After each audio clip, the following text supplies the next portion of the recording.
The overall goal of this procedure is to simultaneously quantify multiple proteins on a chip using sandwich immunoassays in a spotter-free manner without cross-reactivity between reagents.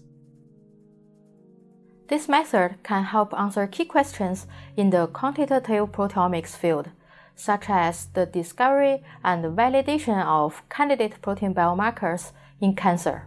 The main advantages of this technique are that it avoids cross-reactivity between antibodies and antigen in multiplex sandwich assays, and that end users do not need a complex microarray spotter. Demonstrating the procedure will be Heidi Larkin, the scientific director at Parallex BioAssays.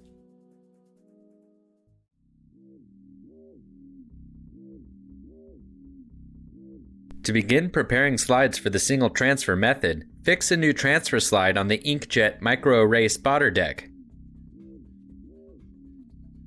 Using a polystyrene microbead solution or 30% glycerol, spot an array of alignment marks on the edge of the slide.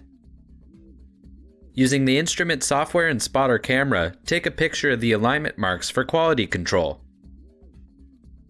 Next, fix a nitrocellulose or functionalized glass assay slide to the left of the transfer slide on an inkjet microarray spotter deck.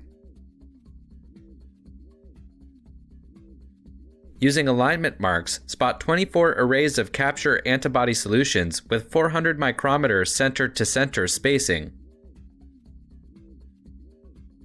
Incubate the assay slide at room temperature in an atmosphere with 60% relative humidity for 1 hour.